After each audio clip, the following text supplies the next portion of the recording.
This is a lecture on the book of Ezekiel, who was a prophet of the exile. This is part 2 of a 2-part series, and this one will deal with oracles against the nations, Ezekiel 25 through 32, and blessings on Judah and Jerusalem, Ezekiel 33 through 48. And my name is Dr. Joe Sprinkle. Bit of an outline. In the first lecture, we covered the judgment on Judah and Jerusalem, chapters 1 through 24. Next section will be oracles against the nations and blessings on Judah and Jerusalem. For the oracles against the nations, I'm going to deal with the prophecy against Tyre. That'll be an example of the judgment against the nations. And the exact interpretation of it is disputed, which makes it interesting as well. In chapter 28, it describes the king of Tyre. The word of the Lord came to me again, saying, Son of man, say to the leader of Tyre, Thus says the Lord God, because your heart is lifted up, and you have said, I am a god. I sit in the seat of the gods in the heart of the seas.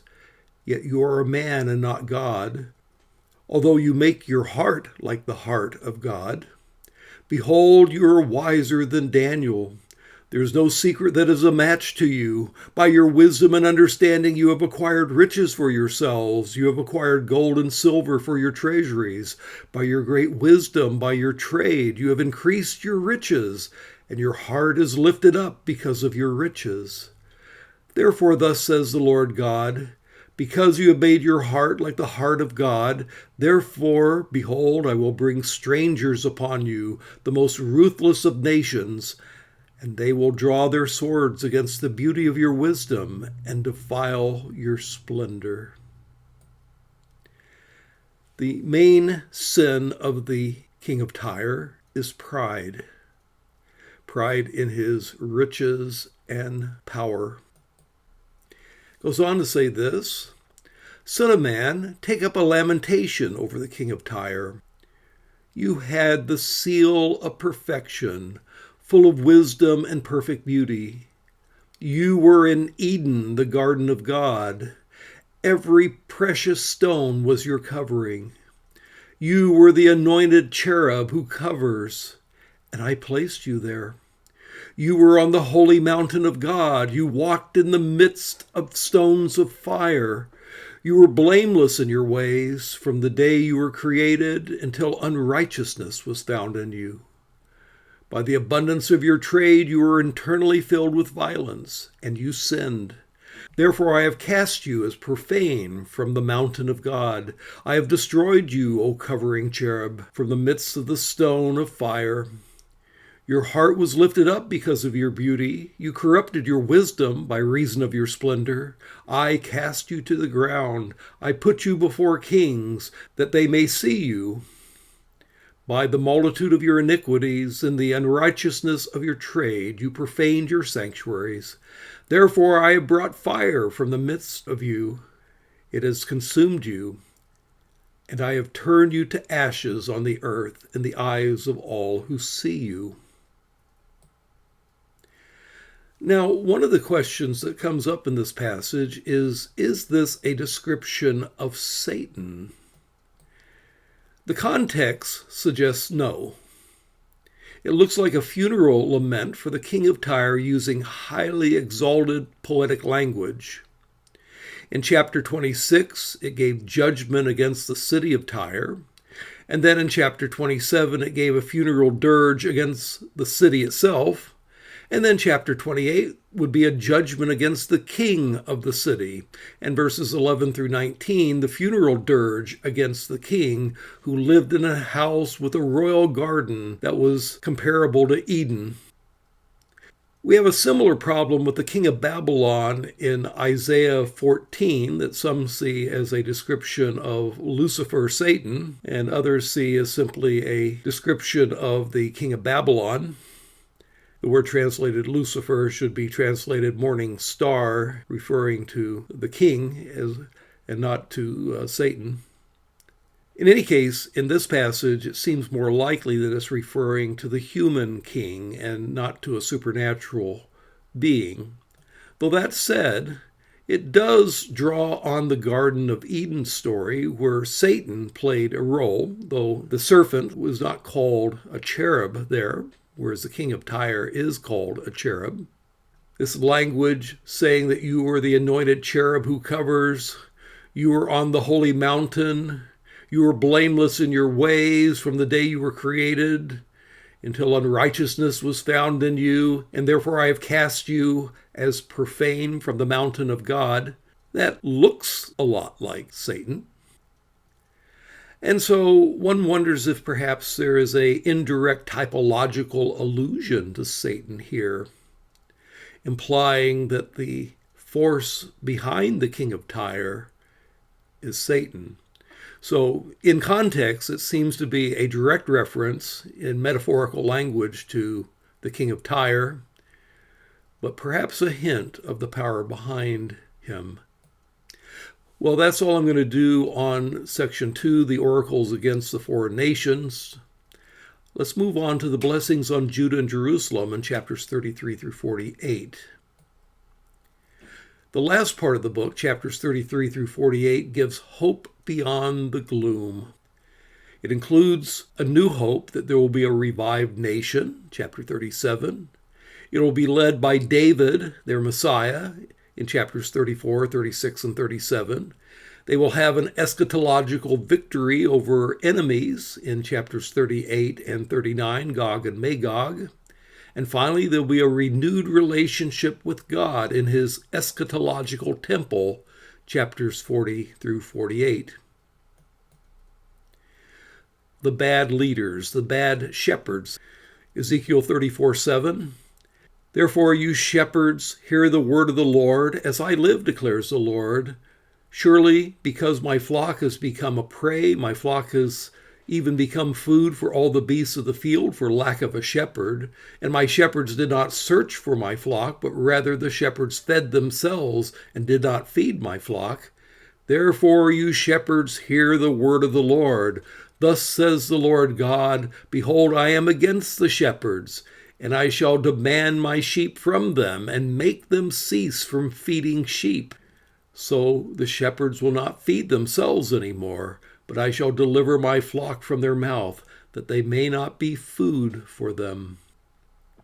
Israel's shepherds, might use the word king, has fed themselves and not the flock. But then it talks about the messianic shepherd.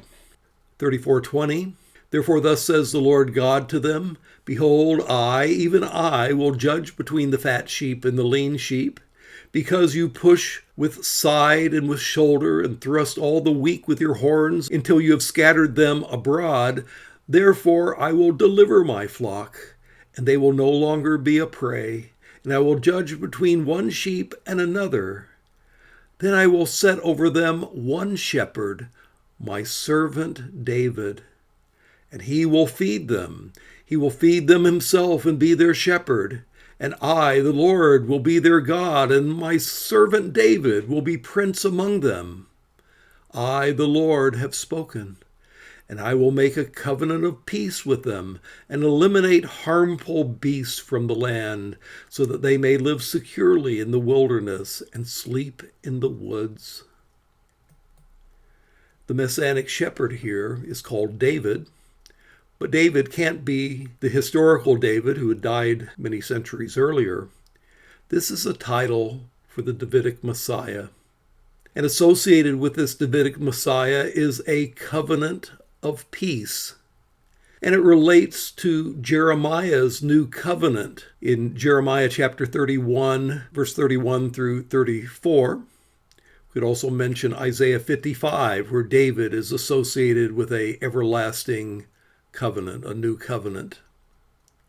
And blessings will come from covenant obedience, symbolized by harmful beasts being removed from the land. Associated with this, God is going to give them a heart of flesh instead of a heart of stone, a revival, you might say. Moreover, I will give you a new heart and put a new spirit within you, and I will remove the heart of stone from your flesh and give you a heart of flesh.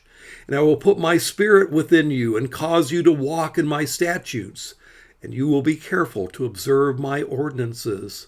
And you will live in the land that I gave to your forefathers, so that you will be my people, and I will be your God.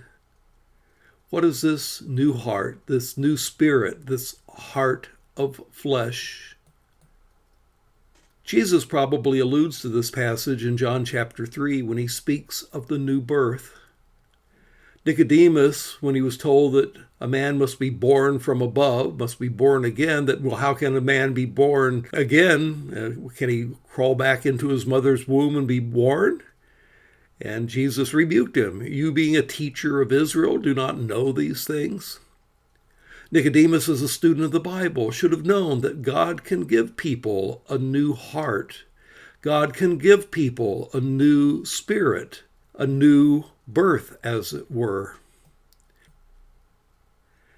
This is related to Jeremiah 31, verses 31 through 34, where the Lord, through Jeremiah, promised, I will put my law within them when that new covenant comes.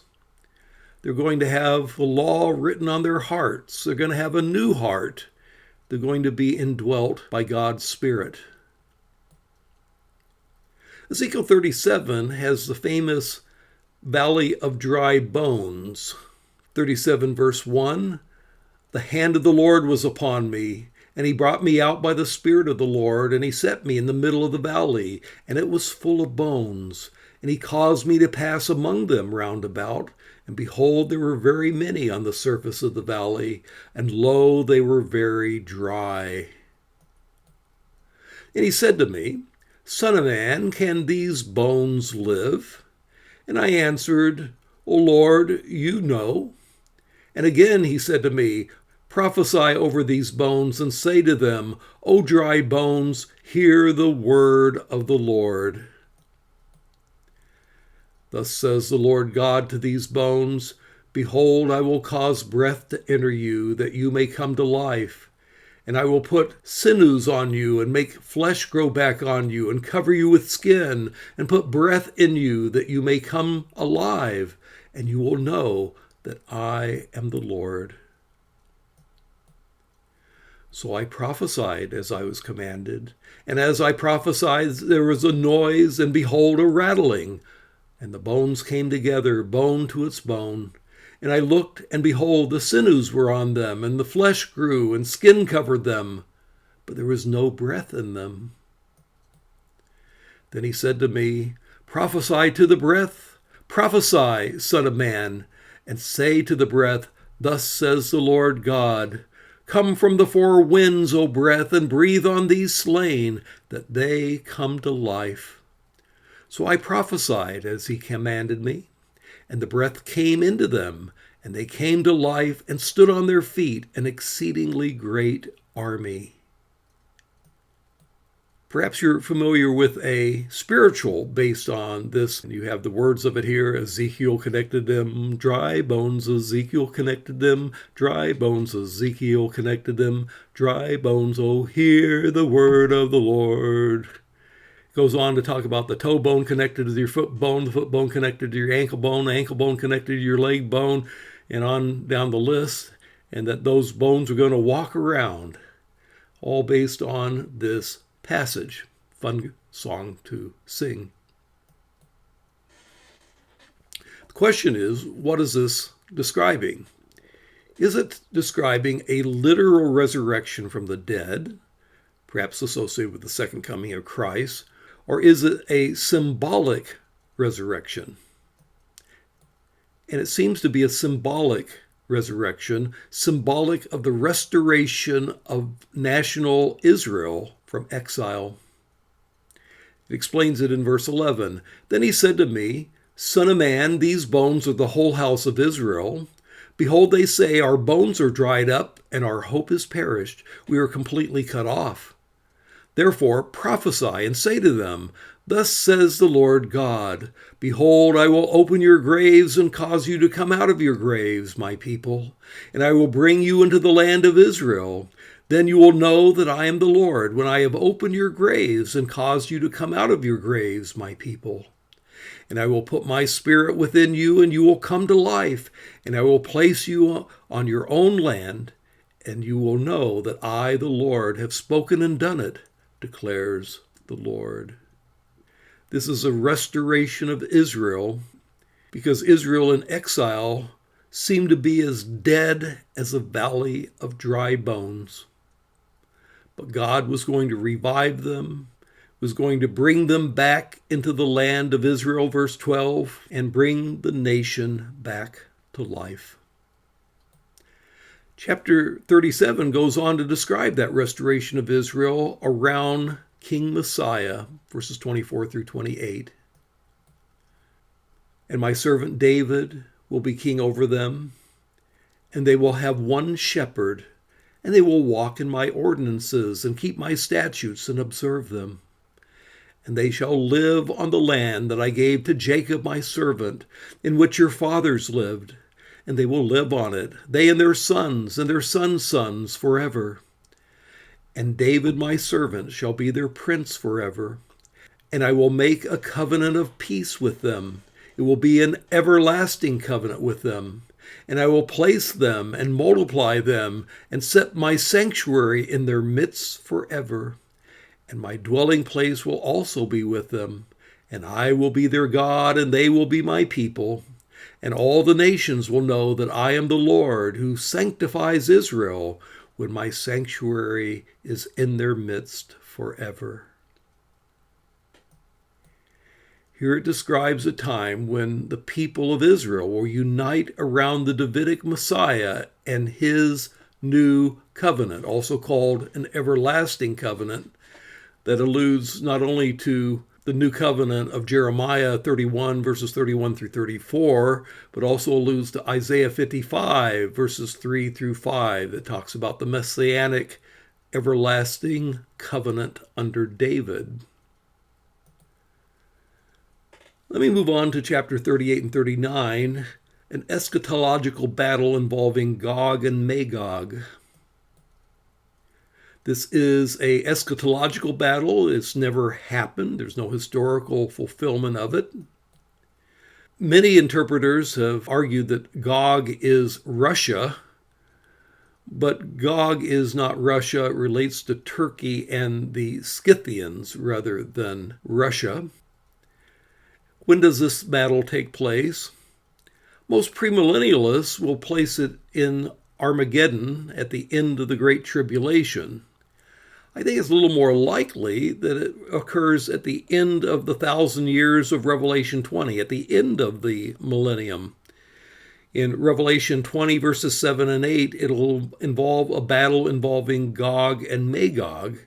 And I don't see why the battle described in Ezekiel can't be exactly the same battle as described in Revelation 20. In Ezekiel 38 and 39, involving Gog and Magog, Ezekiel 37 already has Israel and Judah in the land united under its Messiah. If Ezekiel 38 and 39 is in chronological sequence with chapter 37, well, this must be after Israel has accepted its Messiah. In other words, after the second advent. And so Messiah comes, Israel unites around Messiah, chapter 37, but then at the end of what John calls the 1,000 years in Revelation 20, there's this eschatological battle. But then that would make Ezekiel's temple correspond with Revelation 21 and 22 about the new heavens and the new earth. And that's how I would mesh these passages in Ezekiel together with the book of Revelation. In any case, the theology is this, that God promises victory for his people over all enemies. I move on to chapters 40 through 48, where Ezekiel describes some sort of future temple. This temple has never been built, the one described by Ezekiel. Its dimensions are different than the ones that were made by Zerubbabel and Solomon. There's a theological problem of resumption of sacrifices after the establishment of the new covenant. It It would seem that Christ has put an end to all animal sacrifices, Hebrews chapter 8:1 through chapter 10:3. And so taking this as a literal temple where animal sacrifices will resume is a little bit theologically problematic. Another way of taking it is to see it as an idealized description and symbolic. One thing that suggests that perhaps it's symbolic rather than literal is Ezekiel 47, 1 through 12, where a trickle of water becomes a great river over a space of a few thousand yards, which seems practically impossible, but in a symbolic vision can happen. Now, one of the things that happens in this section is that God returns to the temple that he has left in chapters 9 through 11. Ezekiel 43 and verse 1, "Then he led me to the gate facing towards the east, and behold, the glory of the God of Israel was coming from the way of the east." You remember back in chapter 11 that it had gone away in the direction of the east. "And now his voice was like the sound of many waters, and the earth shone with his glory. And it was like the appearance of the vision I saw, like the vision which I saw when he came to destroy the city." That's chapters 9 through 11. "And the visions were like the vision that I saw by the river Kebar," which is chapter 1. "And I fell on my face. And the glory of the Lord came into the house by the way of the gate facing towards the east. And the Spirit lifted me up and brought me into the inner court. And behold, the glory of the Lord filled the house. And he said to me, 'Son of man, this is the place of my throne and the place of the soles of my feet, where I shall dwell among the sons of Israel forever. And the house of Israel will not again defile my holy name.'" The glory of the Lord left the sanctuary in Ezekiel chapters 9 through 11, but now the glory of the Lord returns to be established there forever. And again, the possible fulfillment of that, well, if Revelation chapters 19 through 21 corresponds with Ezekiel 37 through 48, as I argued a moment ago, and both are in chronological sequence, then this temple follows the destruction of Gog at the end of the 1,000 years of Revelation 20, in which case it would be in the new heavens and the new earth, where God's presence will be manifested literally. Hence, Ezekiel 40 through 48, Ezekiel's temple finds fulfillment not in a literal earthly temple during the millennium, which is an alternative view, but as a picture of the temple in the new heavens and the new earth, as in Revelation 21, where God again dwells in the midst of his people. Well, that's my presentation on the book of Ezekiel, a prophet of the exile, and my name is Dr. Joe Sprinkle.